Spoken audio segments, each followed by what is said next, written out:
लग्नाचे दागिने म्हणजे श्रीमंत पेशवाई दागिने, नाशिकचे सुप्रसिद्ध सराफ मयूर अलंकार सराफ।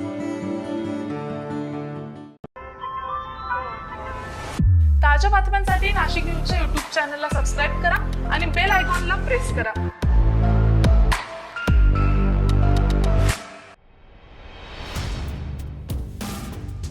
राज्यभरात आज काँग्रेस चांगलीच आक्रमक झाल्याचं बघायला मिळतंय। काँग्रेसनं आज राज्यभरात भाजप आणि महायुतीच्या सरकारचा विरोध दर्शवत रस्त्यावर उतरून निदर्शनं केलेली आहेत। राज्यभरासह नाशिकमध्ये राज्यातील विविध शहरांमध्ये आज काँग्रेस रस्त्यावर उतरून सरकारचा निषेध नोंदवत आहे।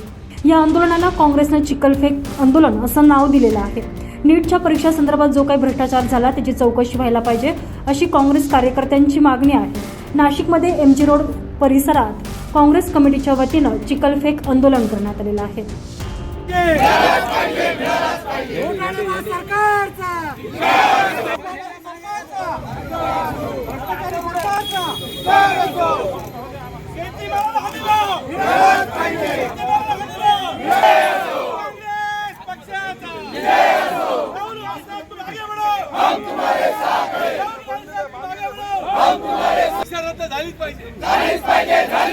नीट परीक्षा रद्द झालीच पाहिजे। विद्यार्थ्यांना न्याय मिळालाच पाहिजे। शेतकऱ्यांना हमी भाव मिळालाच पाहिजे। शेतकऱ्यांना हमी भाव मिळालाच पाहिजे। तसेच 2 दिवसापूर्वी भाजपने देखील रस्त्यावर उतरून नाना पटोले यांच्या निषेधार्थ मोर्चा काढलेला होता। त्यावेळी नाना पटोले यांच्या फोटोला चिखल लावत त्यांनी कार्यकर्त्यांकडून पाय धुवून घेतले असा आरोप करत त्या कृत्याचा भाजपने निषेध केला होता। त्याच अनुषंगाने आज काँग्रेसने देखील भाजपविरोधात आक्रमक भूमिका घेतलेली आहे। नाशिकमधील एमजी रोड चौकात काँग्रेस कार्यकर्त्यांनी रस्ता अडवून तीव्र निषेध नोंदवला। यावेळी मोठ्या प्रमाणात वाहतूक व्यवस्था विस्कळीत झाली होती। काँग्रेसचे सर्व मुख्य पदाधिकारी कार्यकर्ते यावेळी उपस्थित होते। महाराष्ट्राच्या मुख्यमंत्र्यांनी चिखल फेकावे असेच काम केले आहे अशा शब्दात काँग्रेसचे नेत्यांनी यावेळी टीका केलेली आहे।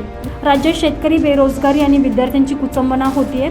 सध्याचे सरकार हे जनता विरोधी आहे, म्हणून महाराष्ट्र प्रदेश काँग्रेस नेतृत्वानं या आंदोलनाला चिखलफेक आंदोलन असे नाव दिलं असल्याचं यावेळी सांगण्यात आलेलं आहे। प्रदेश काँग्रेसच्या वतीने आणि अखिल भारतीय काँग्रेस कमिटीच्या वतीने देशभर आणि पूर्ण महाराष्ट्रात आज महायुती भ्रष्ट सरकारच्या विरोधात चिखलफेक आंदोलन झालेलं आहे। खरं तर आपण मागच्या काळात बघितलं की नीट सारख्या परीक्षेत ज्या परीक्षा देऊन मुलं डॉक्टर होता आणि या देशातील जनतेचे प्राण वाचवण्याकरता वचनबद्ध होता, अशा नीट परीक्षेमध्ये एवढा मोठा घोटाळा मला वाटतं स्वातंत्र्यानंतर पहिल्या इतिहासात एवढा मोठा शैक्षणिक क्षेत्रात घोटाळा झाला।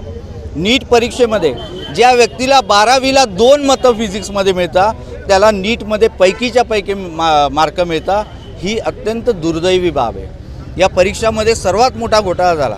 कोतवाल साहेबांनी सांगितल्याप्रमाणे खरं तर शिक्षण मंत्र्यांनी ताबडतोब राजीनामा द्यायला पाहिजे, कारण यामुळे जर आपण बघितलं तर विद्यार्थ्यांनी वर्षभर अभ्यास करून नीटच्या परीक्षा घेतल्या, त्यामध्ये मोठमोठे घोटाळे समोर येत आहेत आणि विद्यार्थ्यांचं भविष्य हे सरकार अंधारात नेऊन पाहत आहे। माझी आपल्या माध्यमातून सरकारला विनंती आहे की या नीटच्या फेरपरीक्षा झाल्या पाहिजे, निपक्षपाती झाल्या पाहिजे, कुठे कॉपी होता उपयोगी नाही, याची जबाबदारी खऱ्या अर्थाने सरकारने घेतली पाहिजे।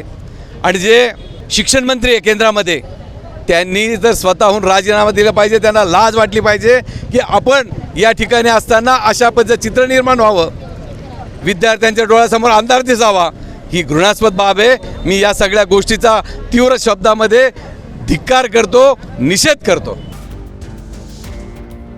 संजय परमार, नाशिक न्यूज, नाशिक।